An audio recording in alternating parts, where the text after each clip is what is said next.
Thank you everyone for being here. I know it's a bit late, and as some of you already mentioned, it's been a long day, so we really appreciate the fact that you stay here with us today. So we are really excited to start with this panel. It's part of the efforts of the junior section of BAYSM to have a mentoring scheme for us as a junior researchers. So this is the first time that we will have here. The panel is called Updating Your Prior on the Strugglings of Junior Academic Life with data from senior researchers sharing their experience. A bit nerd, a bit long, but I think that it reflects what we would like to learn. Hopefully, our beliefs as junior researchers will be updated with the experience that we will receive today. So, most of the times at hearing talks, like the next speaker doesn't need an introduction. And this is actually true in this case. Our next speakers don't need an introduction, but I will do it anyways. So we will start with here, Amy Herring is Sarah and Charles Ayers Distinguished Professor of Statistical Science, Global Health, and Biostatistics and Bioinformatics at Duke University.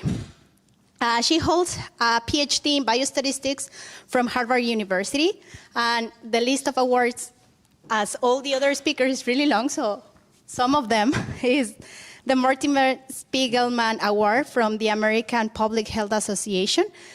She was named as the best applied public health statistician under age of 40. She is chair of the ASA, president-elect of j-ISBA, and a board member of the International Biometric Society. So next, we continue with Adrian Raftery. He is the Boeing International Professor of Statistics and Sociology and founding director of the Center for Statistics and Social Science at the University of Washington.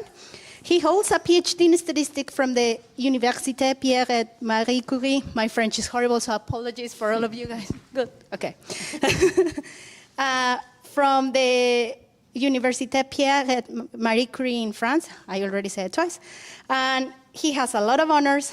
Some of them is that he was elected a fellow of the American Academy of Arts and Science in 2003.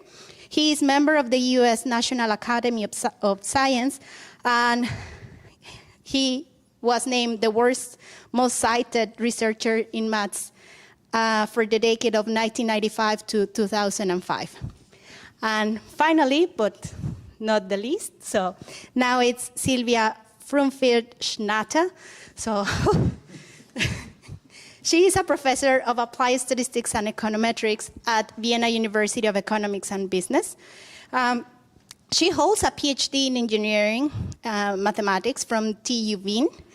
Now, well, she is the ex-president of j-ISBA, so we have two presidents or ex-presidents of j-ISBA here. She is the full member of the Division of Humanities and Social Science of the Austrian Academy of Science, and she's the recipient of the Degroote Prize, bestowed by j-ISBA, and quadruple winner of the best paper at VU. So, with this, thank you, the three of you, for agreeing of being part of this panel.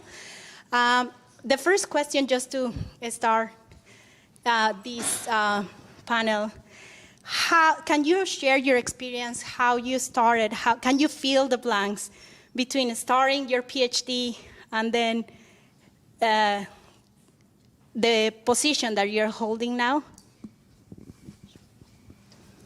Right, I'll go first on this one. So I started my PhD in 1995. So hopefully you were all born then.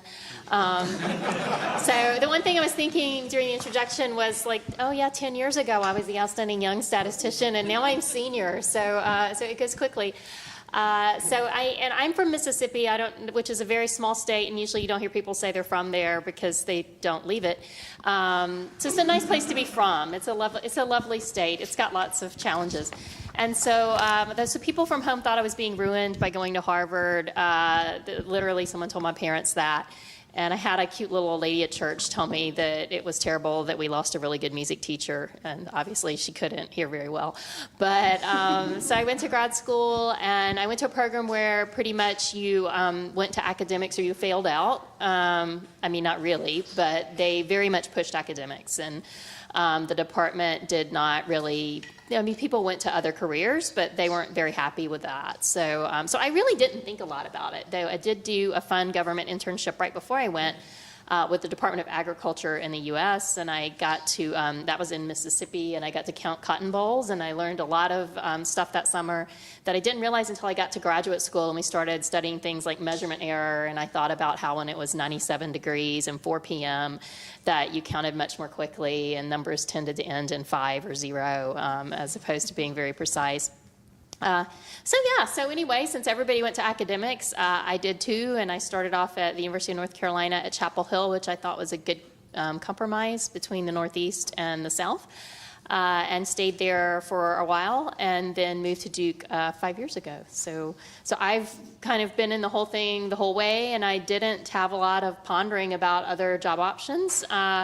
Though I saw some classmates do things like that, it was just not something that was encouraged even as much as it is now. So. Thanks, Amy. What you said about things going fast. Yeah, when I saw just before coming here, I saw my colleague John Wakefield, who some of you probably know, and I told him about this, and you know, that I was good. And he said, "Oh yeah, about this panel." He said, "Well, Adrian, now you're officially old." So, so I said, "Well, John, I've been old for a long time." So, so just in terms of trajectory, yeah, I'm from Dublin, Ireland, and I got a fellowship to go and do my PhD in France, starting in 1977, and which, you know, and the world was it was really different then. I mean, things like, for example, you know, email didn't exist, or certainly wasn't, you know, travel was extremely expensive, phoning was prohibitively expensive. So all the kind of communications that we think of now without a second thought were just unavailable. And so, yeah, I was there and did a PhD, pretty theoretical PhD actually, in mathematical statistics. It was, and also probability theory, but it was pretty, I think it was pretty good to do that. And then I got a job at Trinity College Dublin, back where I'd done my undergraduate. And, you know, life is kind of unexpected because my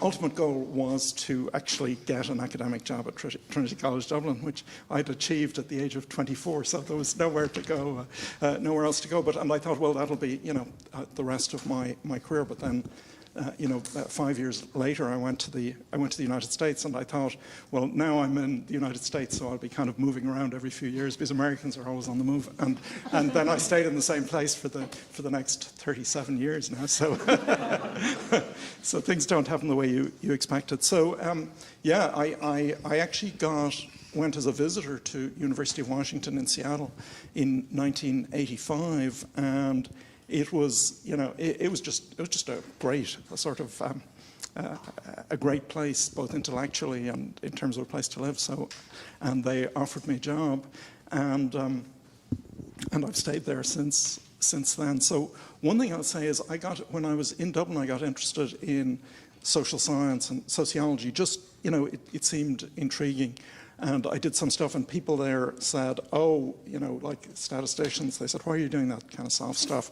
And so I thought, well, it's interesting. And then, you know, when I went to Seattle, they were building, the statistics department was new, and they were trying to build up get somebody who'd be joined with social science, and almost nobody was doing that interface. So I got this job that there were almost no qualified applicants for because I was doing this this stuff. So that was one of the questions: was what's the worst advice you've ever heard? So the worst advice was not to do social science. But okay, so that's yeah. Thank you.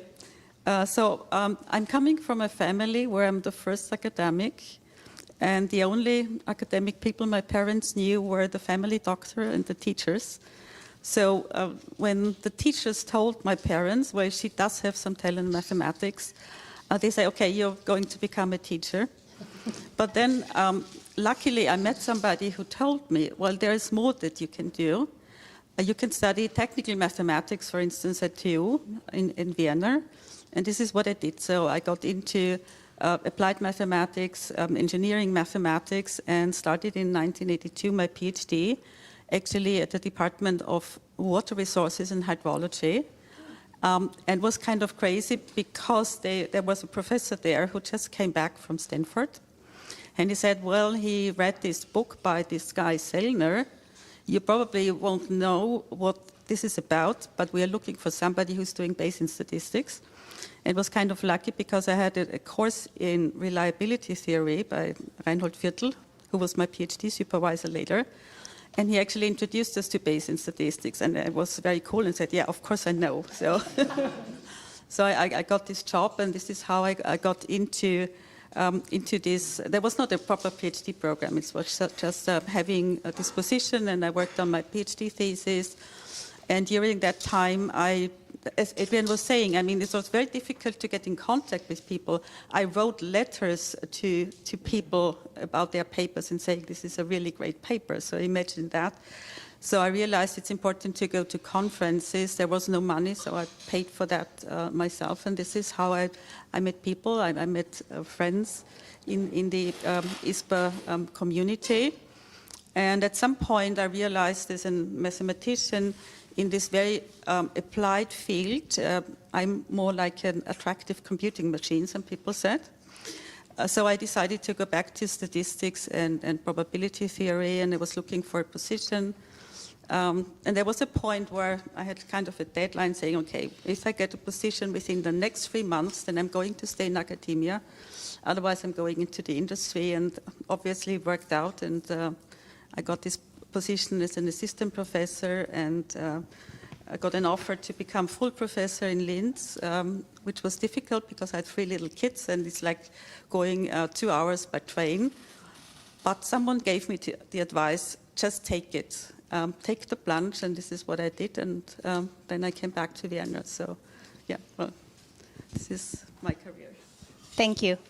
So now you mentioned a bit about choosing between academia versus industry, or even versus other positions in government. Can you give us any point of view of how you choose, or how you ended up being there? Do you think it's hard to switch back and forwards between academia and industry?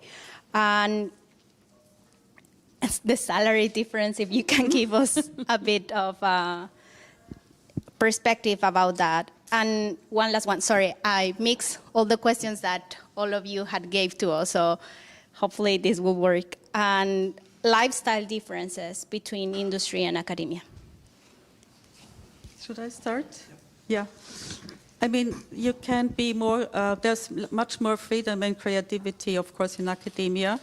So in industry, you have like the projects and someone else determining what you have to do. So this was one of my reasons, and this is why I was happy to actually end up in academia, to have this freedom.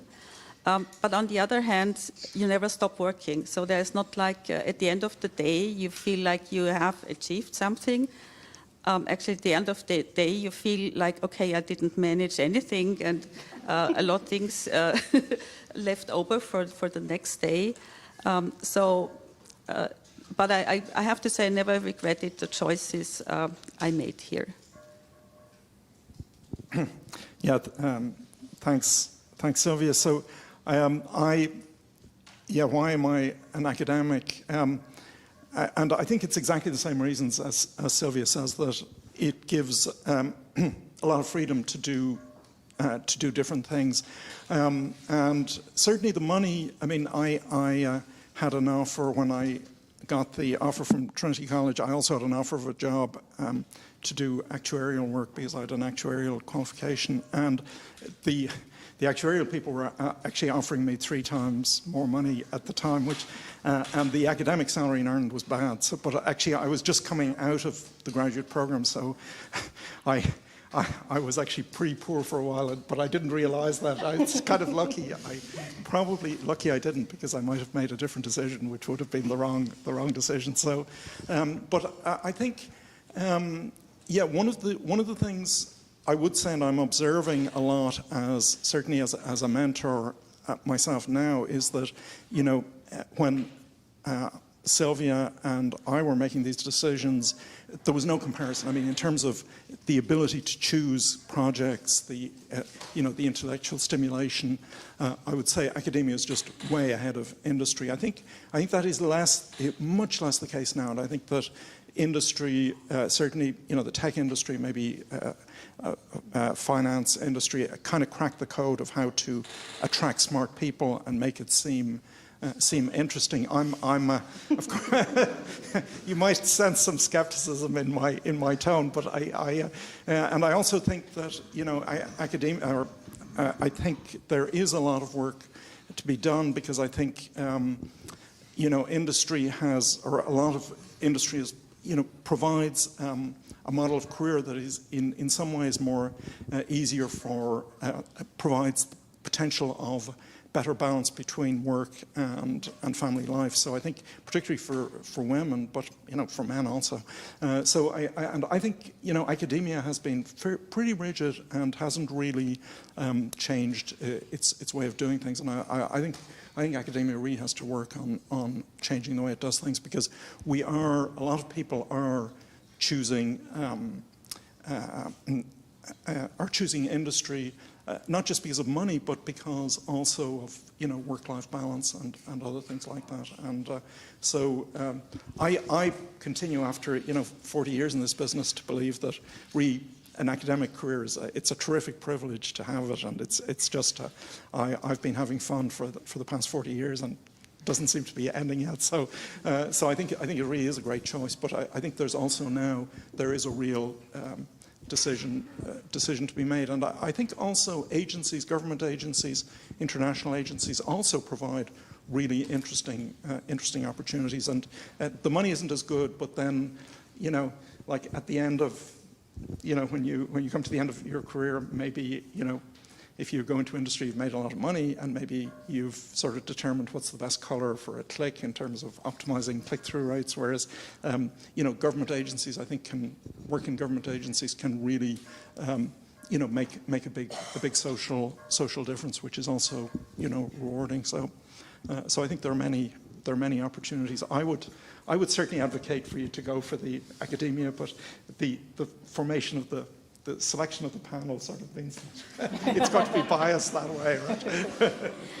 So all good points. So, you know, I would say I taught a class this spring, a professional development class, and we had a panel actually of alums. Lauren was one of them, talking about jobs outside academia.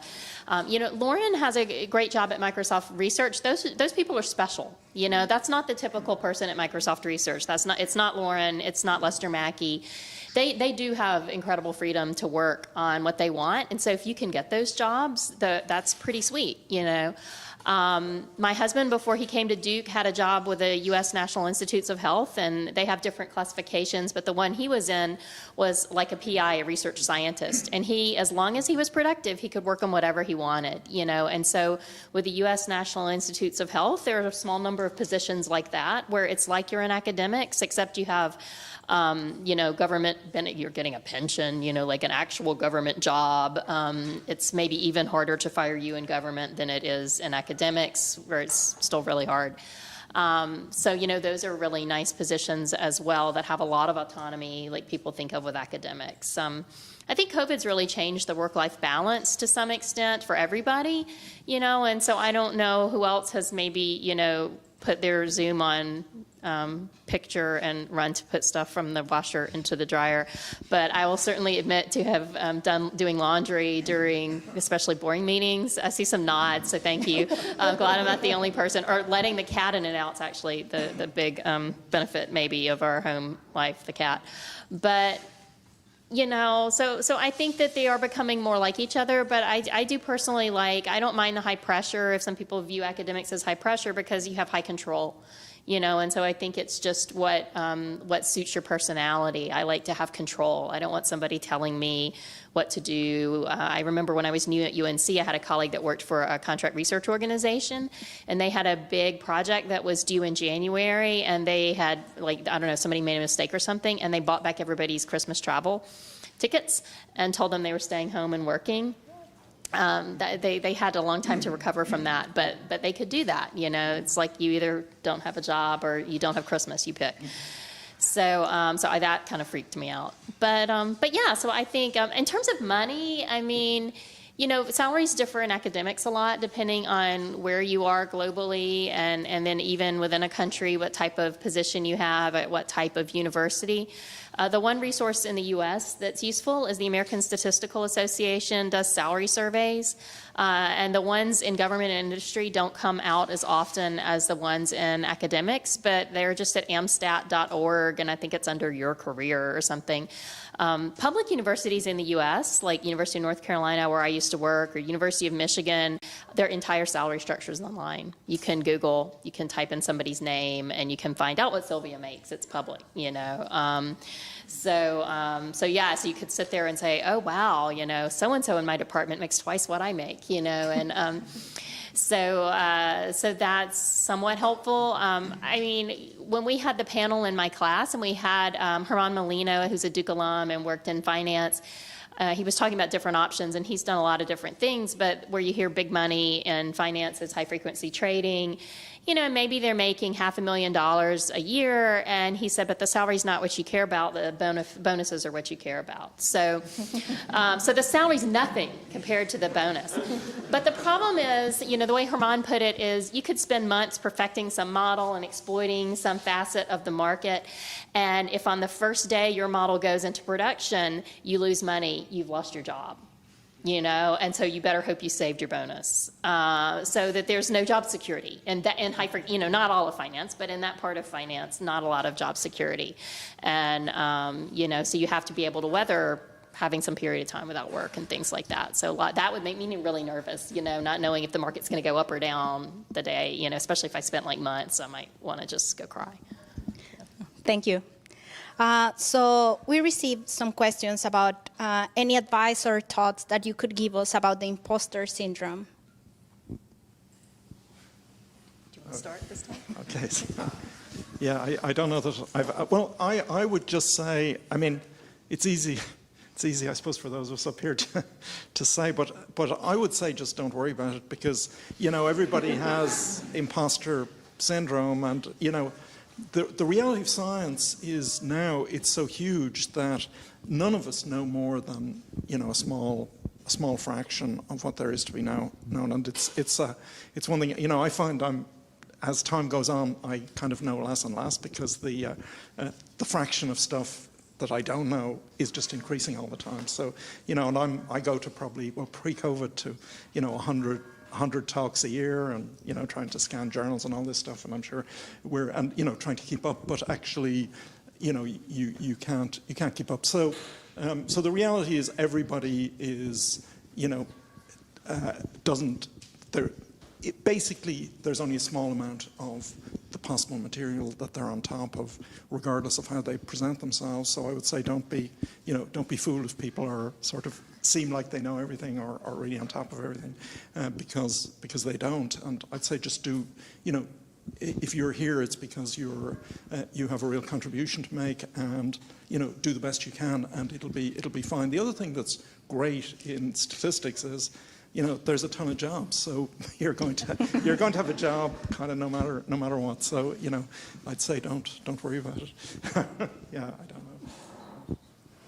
Yeah, I mean, it can be something that can be a real hindrance to the career. And when I kind of started out, I had a strong tendency in this direction. I mean, coming from a very simple background, not knowing how academia is working, not knowing whether I'm good or whether I'm not so good, was very difficult for me. And this imposter syndrome is like a vicious cycle. So you feel you don't belong where you are. You feel you're not competent. So if you fail, then this confirms your bad feelings. But if you succeed, you think, okay, maybe I was just lucky, or when people say something, this was a good talk, maybe they are just nice. So if you succeed, you don't believe it in the first place, and then if you kind of think, okay, maybe this was actually not so bad, then you feel like it's raising the bar. So the next round, you feel like you have to perform even better than the last time. So this is a really vicious cycle, and you have, as Adrian saying, you have to break it because it's taking up so much energy that you could use for something else. And the way I got out of it, I mean, if it's really bad, then you can seek professional help. But the way I got out of it was just to see, okay, if so many people think I'm capable of doing things, people invite me to conferences, maybe in the end I'm not so bad as I think I am.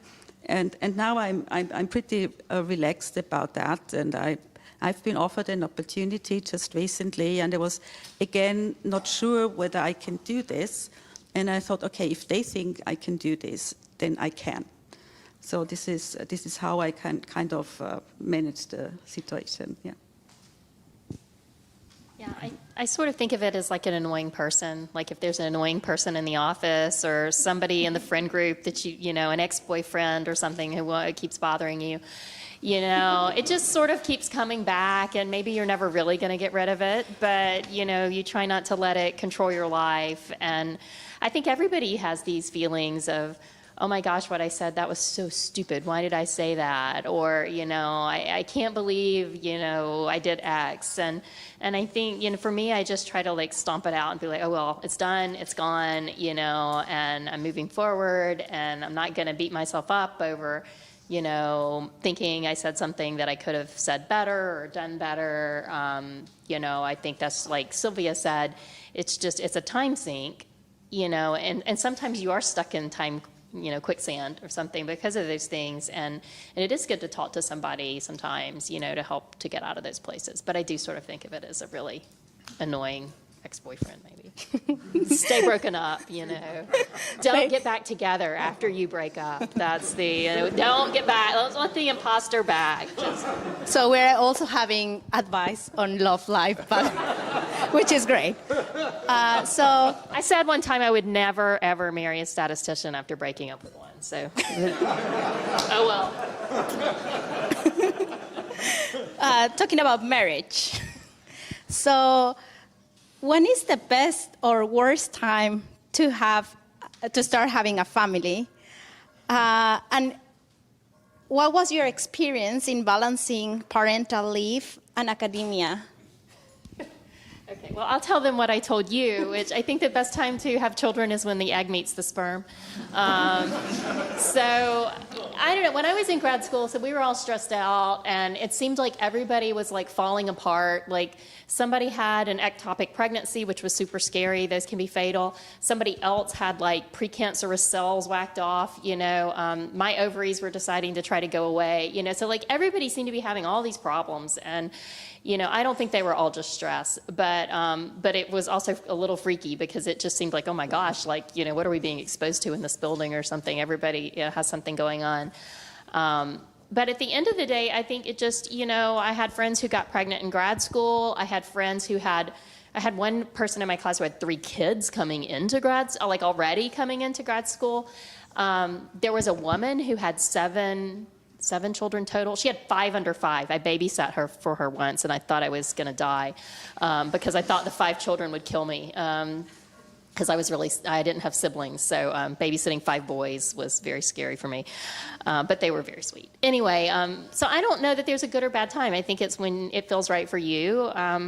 So, you know, on the one hand, I was lucky in the sense that, like, I didn't have kids in grad school, so that wasn't a distraction.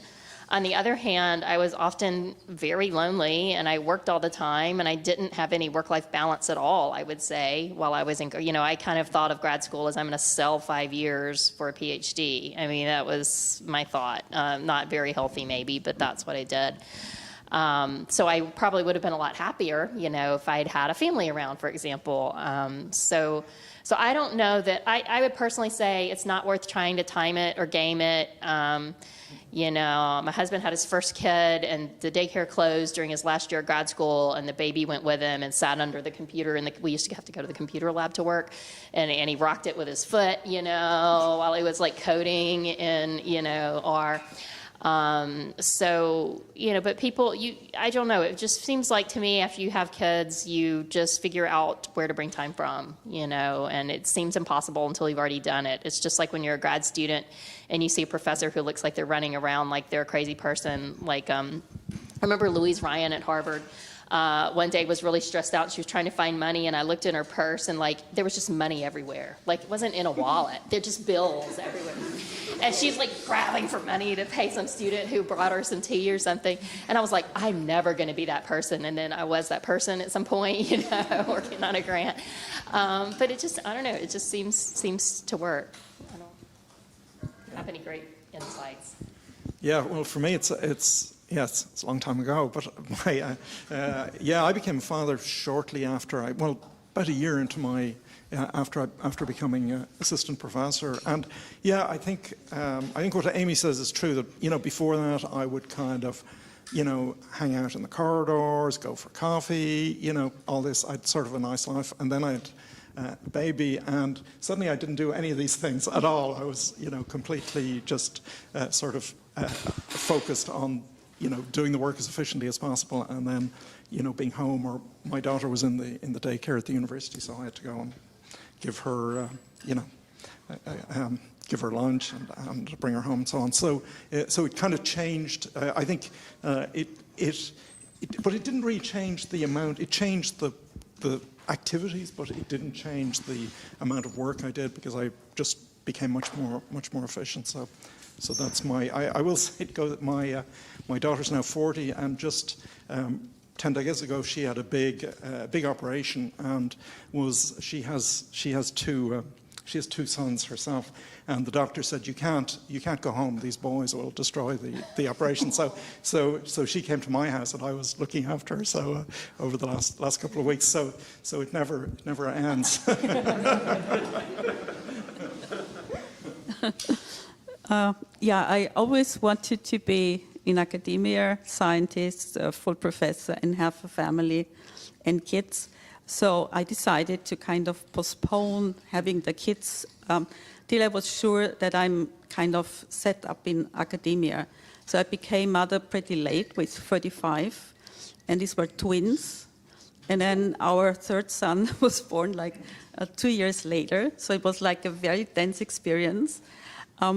But as Adrian was saying, I mean, you would think it's completely crazy to have an academic career with 3 small kids.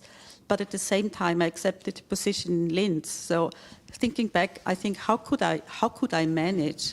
And I think, as Adrian was saying, it's about priority. So the kids always came first. Then science and papers came second. Then teaching, and all this administrative work at universities came at the very last. And I have to say, I was very lucky working with a professor who was very supportive. He had 2 daughters, very talented young women, and he wanted those daughters to have a career, and was saying to me, okay, I want this for my daughters to be possible, so I would do anything to make it possible for you. So in this situation, I had great support from my boss, and I had amazing support from my husband, who's also a statistician, and from my mother. So I don't know whether this is kind of a role model, because many people don't have the mother living next door. But I think if you would like to have kids, then just have them, and it will turn out fine. So we know how to be mothers, even if we are working moms, and I think we are doing a great job there. Thank you. So in academia, it's really hard to set boundaries for the time that you spend working. Can you give us a bit of advice of when you stop working or how to put boundaries to yourself about not working all the time, and how to deal with facing burnout.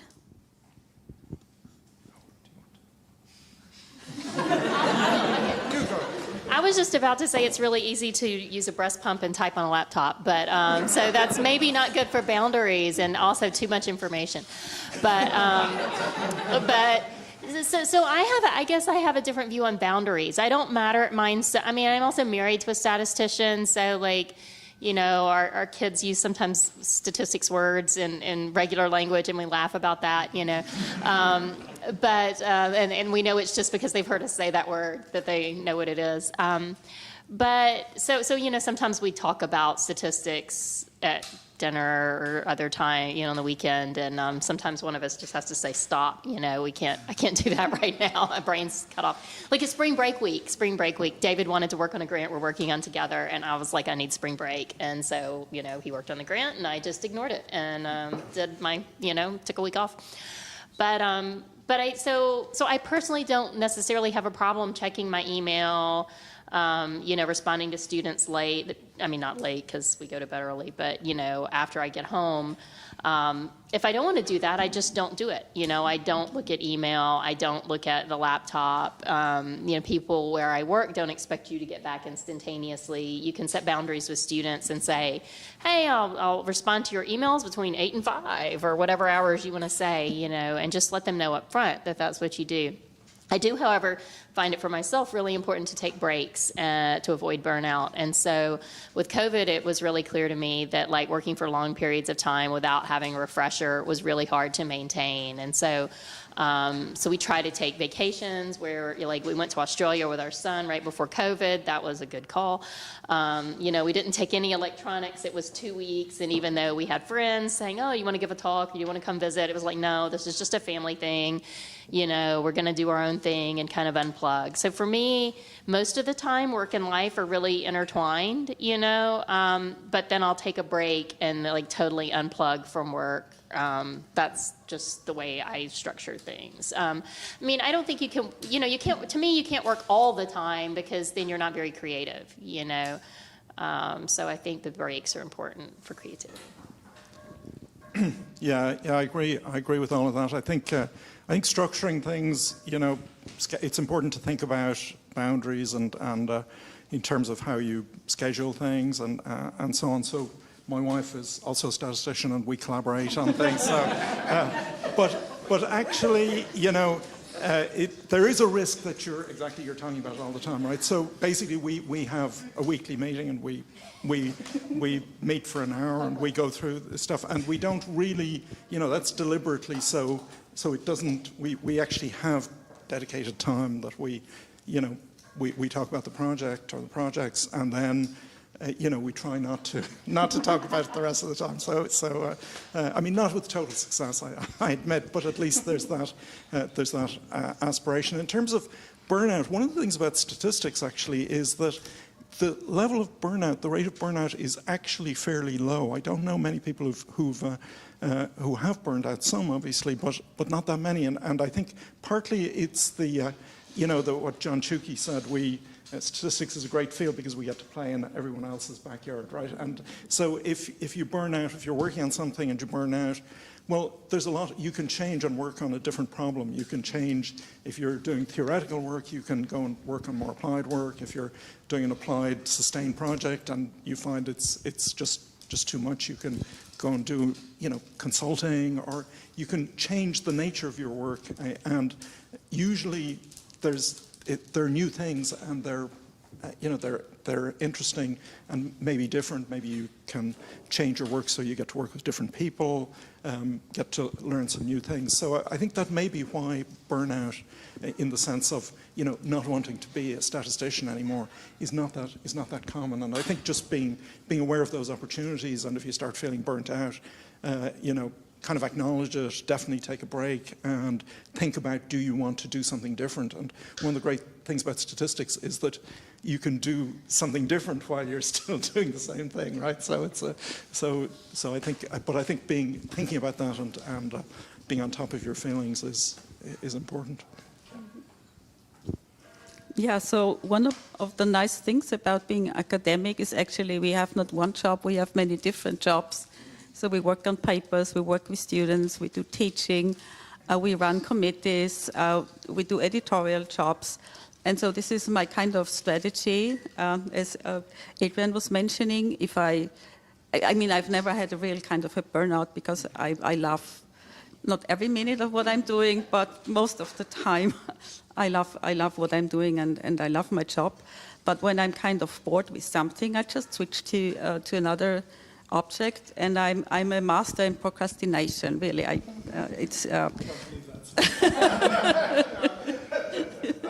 well, leave me the illusion. So I have the illusion that I have the possibility to procrastinate whatever I don't like. So the only problem I have with boundaries is like when I get offers or I've been asked to do something. So this is where I had a period where I said too often yes. So people asking, could you do this service to the community, or could you do that or that report? And I was completely overworked. So what I had to learn is to say yes in the right moment and to say no in the right moment. Because as part of our career, we have to do and we like to do these services, but it can be too much. And you meet people, it boosts the career to do these services, but it can be too much. So this is what I had to learn to really make a decision. Is this something that is important for me, where I can contribute something, or is this something someone else can do and people don't necessarily need me in this position? So these were my difficulties with finding the boundary, not with myself and how to organize my work, but with boundaries to the scientific community. I think saying no is really important, you know, and at times I've just had to say, I've decided, okay, I'm going to say no to everything for 2 months. You know, or even if you just don't, but you tell people, you know, wow, Adrian, I really love to do this, but I have just imposed a moratorium and I'm saying no to everything for 3 months because I've accepted too many things. You know, I think people will accept that and respect that. And it's not that often that people will come back and really guilt you, you know, over something. They usually can accept where you say, look, you know, I had several really cool things and I think this is a really great opportunity, but I just can't do it, you know, and I don't want to take it on and disappoint you when, you know, I don't show up or don't follow through. So I do think learning how to protect your own time by telling people no is really important. Thank you. So the next question is about how to ask for help. So the first one is how to communicate with your supervisor if you're in a project that you are feeling stuck or you don't like. How to approach, or would you give us a bit of advice on how would you like to be approached and talk about these topics? And when it comes to choosing projects, any advice between choosing high-risk projects that can lead to really cool publications at j-ISBA or stuff like that, versus low-hanging fruit projects that can give you results straight away, but might not be that interesting? Let's see, who should do you want to? Oh yeah. So on the I think I've been really kind of lucky in terms of, you know, being stuck, because I haven't been stuck very often. Maybe usually because I've had, you know, too many projects going on at the same time. But just in terms of mentoring, I mean, and this is looking at it from another point of view, which many of you either are involved with or, you know, will be involved with. I mean, my style of mentoring has been just to, you know, with PhD students, for example, or anybody, is to meet, you know, every week with them for an hour, get them to write a report on what they've done in the past week. And that has also been, I think that is very helpful in the sense, you know, if people are stuck, if they're having, you know, difficulties, that's protected time that can be used to, you know, talk about why that is, or talk about any, you know, difficulties. And so there's a kind of a temptation, and I know some advisors kind of say, oh, you know, we'll meet when you need to meet, which I think is actually exactly the wrong way around, because often it's when the student has nothing to say, that they most need to meet and to talk about what the difficulties might be, because that's when when people are stuck. So having that ability to just be kind of checking in on a regular basis with one's students is really important. And I think that also, just that kind of regular contact does mean that it's probably easier when somebody has maybe an unproductive period, which everybody does, to sort of, talk about it and so on. So that's... Well, regarding the low-hanging fruit or the high-risk projects, I think it very much depends on the personality of the PhD students. I mean, the PhD students I'm working with are great, and some of them really like doing new projects. And I had PhD students in the past who were more interested in the low-hanging fruit. So this is what I try to figure out. I mean, with PhD students, it's a bit like with kids. So when you get them, you don't know them yet. So you learn to know each other, and then I try to be supportive and see where this is heading. So some people are really bored with low-hanging fruit. So yeah, and if you're unhappy with your PhD project, I think you should really share this with your supervisor and ask, like in the serious tone, I have to talk to you. I mean, if a PhD student is saying, okay, I have to talk to you, then I know there is something coming up, and then you have to take the time and be honest, because otherwise you're going to be very, very unhappy. So talk to your PhD supervisor. And I had situations where we just adjusted the PhD project and say, okay, if this makes you unhappy, maybe we can go into a different direction, because unless it's a project that is third-party funded, where you have to do exactly what you're doing right now, usually there is a lot of flexibility, and then you can set the bar. You don't have to, every PhD student doesn't have to have just a paper, Journal of Econometrics. It can be less than that. So, but it's really important that you formulate your expectation of the PhD project, where you want to be. Maybe you say, okay, I don't want to stay in academia. Well, I'm more looking for an industry job, so I would like to adjust my project in this way.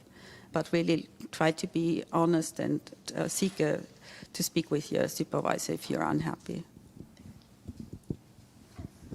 I would also add, I think if you're unhappy, your supervisor probably knows at some level, like maybe not overtly, maybe they're thinking, gosh, they're spinning their wheels a lot, or maybe they don't work hard. You definitely don't want your advisor to think you don't work hard. So you certainly want to be clear that you're working and maybe just not making good, progress like you'd like. But I think Sylvia's point is really good. Sometimes people love working on theoretical problems. Sometimes people love computation or an application. Sometimes you love all those things, but you get stuck on one thing, and it helps to move to another thing for a while, just to, kind of free your mind. And so sometimes it's nice to have a mix of things that are more big, hard problems that maybe you're not going to make fast progress on, but you think they're important and intriguing to you.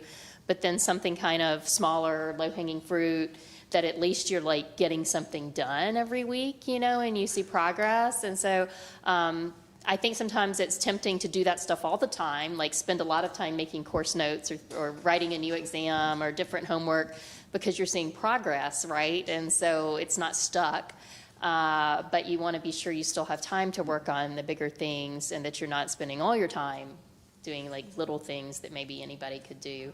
But I think it's good to have a mix. I think there was a question too when we were compiling these about where you go for help if you're the only person, And so, for example, the only statistician, not the only person.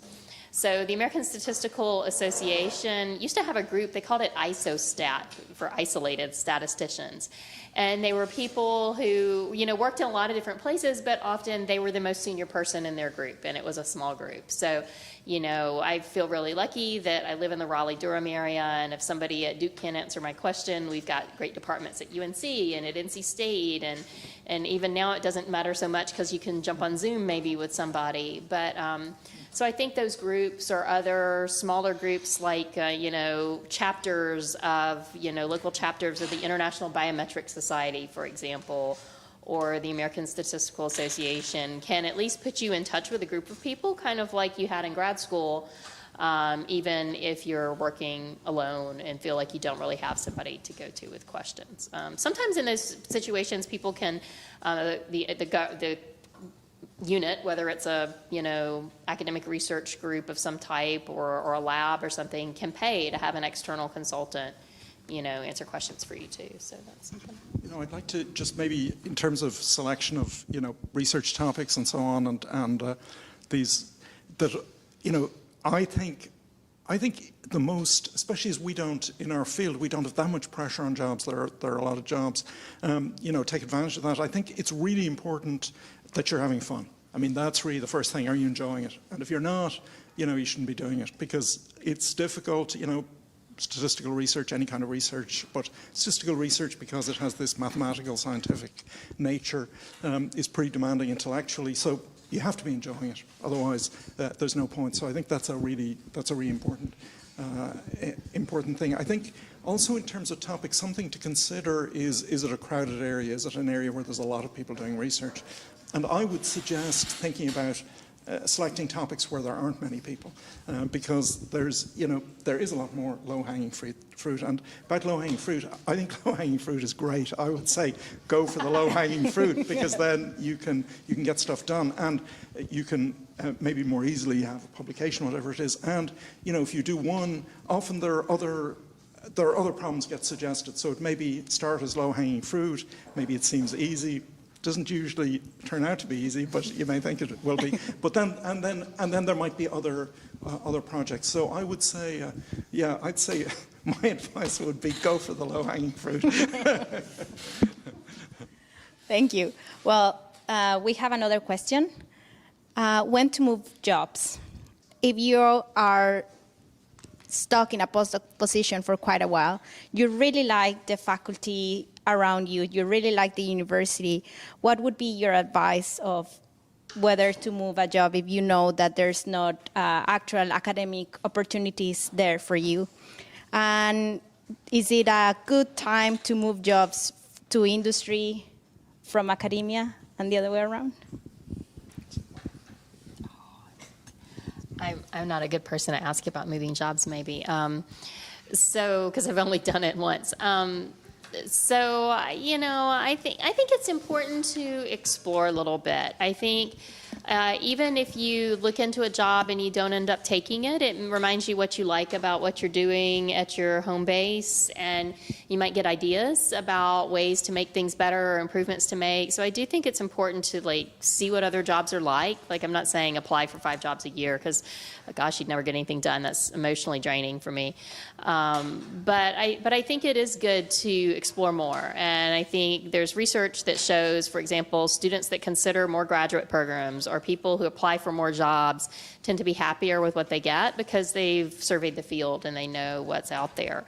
I think it's easier to go from academics to industry than the other way around, mainly because academicians are usually still fairly conservative about how they measure productivity.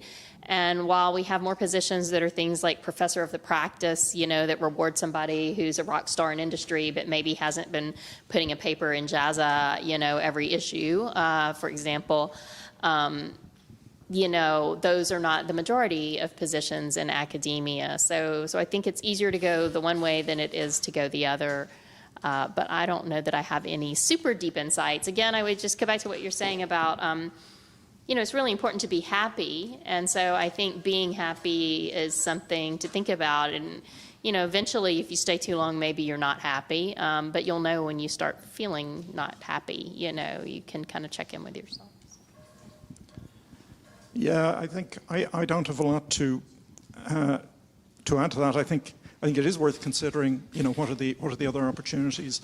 I think generally it happens though that if you have a choice to make, if you do have an opportunity, that a mentor of mine actually he said, well, the thing to do is you you make a list of the two possibilities, you make a list of all the pros and the cons for each of them, and you give numerical weights to them, and you add them up. And then at the end you see which one has the most points.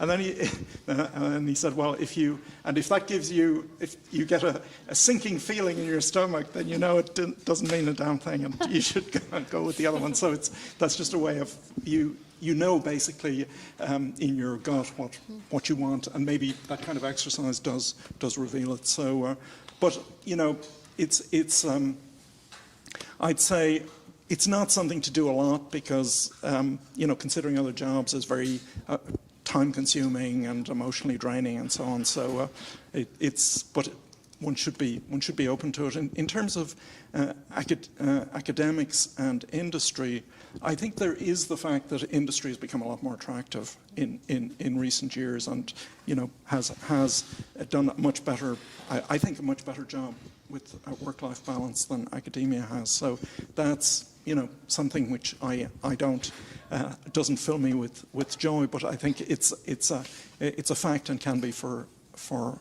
some people. So it's also worth taking a look at that. Although my advice would be always to stay in academia, but I find my students aren't taking that advice. So. Yeah, I think there's not much I can add to that. I mean, my advice would be only to look into jobs where you feel you're really interested. So I think it would be a waste of time to have a lot of interviews where you know from the very beginning that's not going to work out, because it's a waste of your time and a waste of time of the managers there. And I mean, if you don't see a position in academia at your institution, but you would like to remain in academia, I would look out for postdoc positions at other universities. I know that's easier in Europe, in Middle Europe in particular, because there are a lot of universities and then you can commute. So this is also something that you could think about, even if you are very happy where you are. For instance, I was very happy at Linz, but then I wanted to get back to Vienna. It was not easy for me to leave this behind, but it was an important step to make. So leave your comfort zone sometimes. It's important to be happy, but sometimes it's also important to get out of your comfort zone and look out for alternative option. And it might something turn up that you didn't expect, but you only see it if you explore it. Yeah. Well, thank you for sharing your thoughts. We are running out of time, sadly, and apologies for all the questions that we didn't have the time to ask. Maybe later you can send an email or something to keep the conversation going. So just to wrap up this, any final thoughts or comments? If you could go back in time and talk to your young self, PhD student, any advice that you would give to yourself?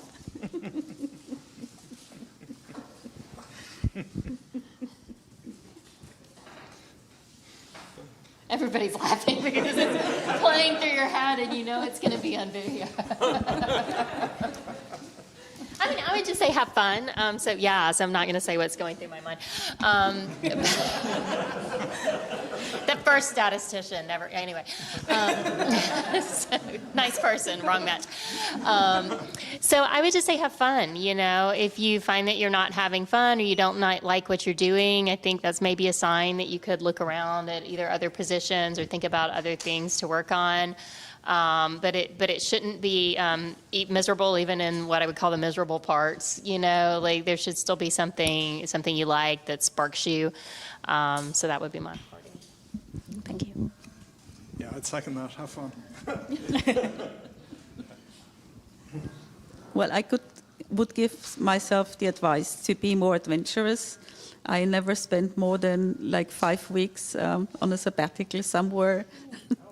It was a great time. So this is the advice I would give myself. So go abroad as a PhD student, maybe as an early postdoc. Now it's too late. Never too late. Yeah. Thank you so much for sharing your thoughts. Thank you.